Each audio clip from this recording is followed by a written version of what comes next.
I'm doing YouTube video, so when you're ready to go, let me know and I'm ready.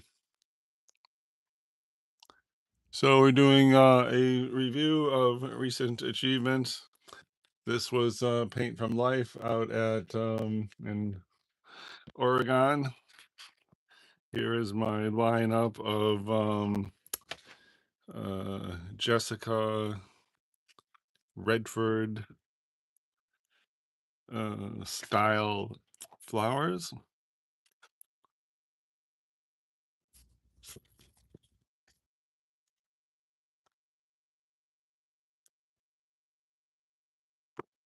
Clear glass with a photo in the background. This was gonna be the ocean, but oh, and there is this sweet potato. I wonder what pad that was. Anyway, let's see.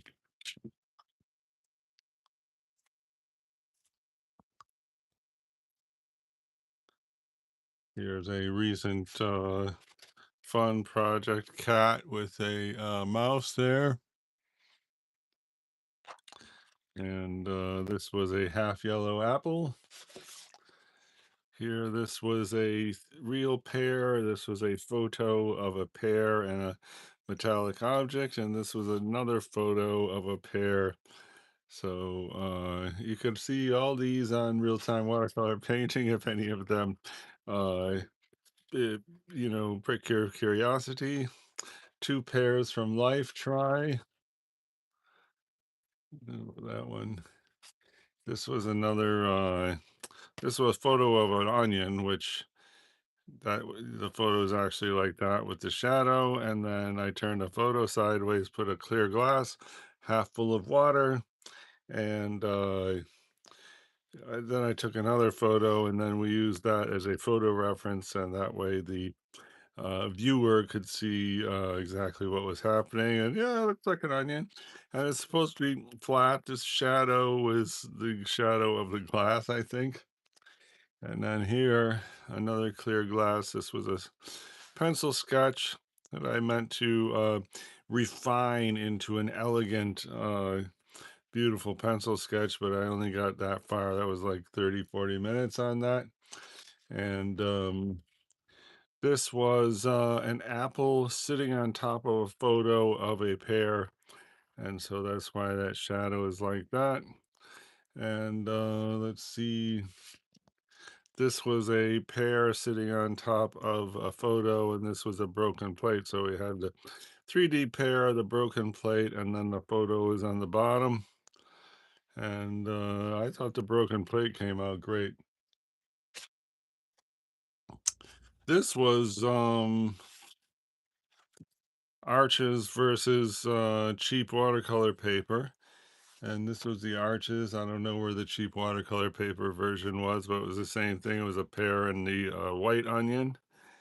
And is there anything on back? Oh, and this was paint from life out in public somewhere.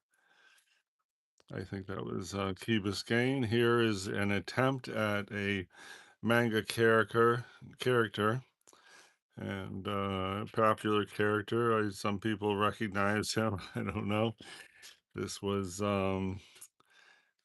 this is cheapo watercolor too, by the way, that paper. And this was, I don't remember, something from a photograph, I think. And yeah, about 6 months ago, we were attempting to do pairs. I thought I'd do 100 pairs. I made it to about I don't know, 8 or 9 pairs. I thought if I do 100 pairs, I'll get better at painting pairs, and that was something in that process. And here, this was a apple cut in half, and when the apple is cut in half, I don't remember which way it goes, and it was that way. When an apple is cut in half, it gets yellow very fast, so you gotta hurry if you're gonna paint it. And if I remember correctly, the stem had fallen off, but then I put a piece of tape and stuck the stem back on just to get the stem in the picture. And then this is really cheapo watercolor paper that I started this by accident. And of course, this is a 3D apple, a pear, and a rock. And in fact, here is the live rock model, I think, is right here. So, how about that? Salvador Dali painted a lot of rocks. He has like, I don't know, 100 paintings, oil paintings of piles of rocks that look like people. And I like this painting, although this paper is like the worst cheapo watercolor paper, costs like 10 cents. And that's why it did not really perform very well, especially trying to do this thing. But that looks kind of like an apple, so that's a win right there. This was uh, two apples and a pear, and then this was a sketch of an apple. So that's why that's in gray. And so that was a still life. And, I like to, lately I've been trying to put photographs in still lifes, some 3D object and then a photograph. That is what we did with, where is it? That was a photo, that was this photo and this glass sitting there like that. And that's what we got for that combination. And it looks okay. And I don't know what paper this is. I thought maybe it was Arch's hot press, but I'm not so sure because the way the paint was rolling around on top, it was making me suspicious that it was, what do you call it, cardstock. Here is two nectarines. I personally have a great difficulty attempting to paint nectarines, and if I see some nectarines in the kitchen, maybe we're going to give that another try in the near future. But unlike apples, which, like, that apple looks half decent, nectarines always give me problems. And then where I was going to paint 100 pairs, that's what, like pair number six did not make it to 100 pairs. Okay, then here is a photograph of a zebra painting, which I did for a zebra lover. And then here, with a jazzy signature, a pencil sketch of fabric, which is a napkin I got. And here, let's take a look at this. This one was in real-time watercolor painting. If you want to see an easy way to paint a bird that looks like that. And what else is in here? Thought there was something else good. This one pad got water spilled all over it, and then I got this great design. Look at that, ready for a masterpiece, right? So it's unfortunate that's Arch's paper, and that's all that's in there. But I thought I had something really good in there. This was this scene, but I painted that from life. The colors in this photo are not very representative of this scene. Right? If you see, a few weeks back, I was in Oregon and painting from life, and like, let's see. Anyway, that was one, and this I took this picture when I was there. Trying to get this area. Lots of fun. This is upside down. That was from a photo. And the fun thing about that was this branch, uh, in the foreground. I was pretty happy with the way that came out. And then, oh, this was from that is from the Arches travel pad, and it's just it's supposed to be a boat. And I guess that was my thing was, this thing and see these hard edged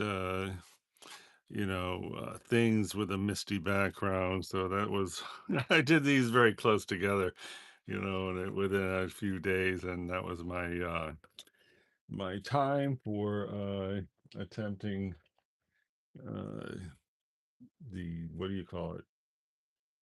Let's see.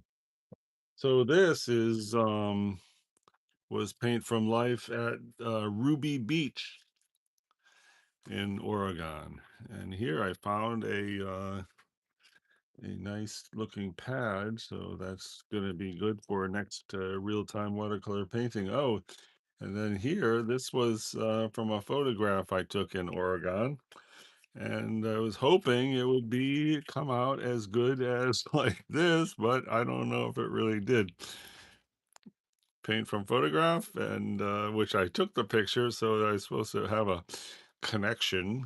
And this is just some photo called photography references for the artist. And what else? Is there anything else laying around here? Okay. Here, this was paint from life at the park. This was paint from life, the apple.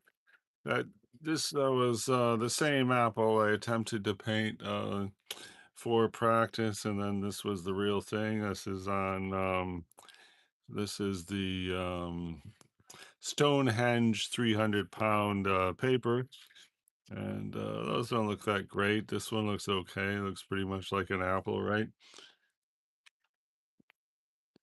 Here is a broken shell, which doesn't look very good at all, right? And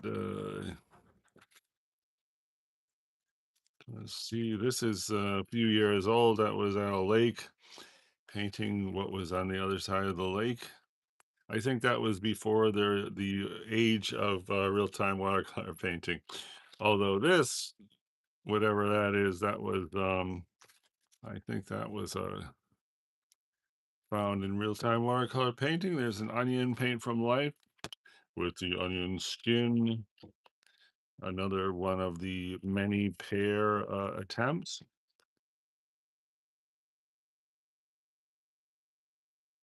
Okay, then this another painting vacation I had where tried to do the tree trunk,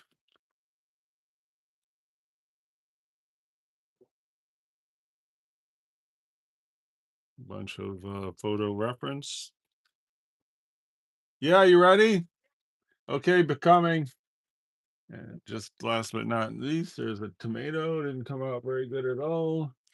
This is from a real-time watercolor painting where we went at this waterway and we attempted to paint the greenery. There was a telephone pole there, but we decided we were gonna go, country style and not have the thing in there. This is a clear glass with two grapefruit, and this I never finished that. That's a flower from the backyard. Worked a long time on that. Never got really anywhere with that. And then what is this? Is an older, a few years old now of the what do you call it? What thing? Flower from life. Anyway, appreciate everyone who stopped by as we did a quick painting review. It was a lot of fun, and I'll see everybody next time. Bye bye.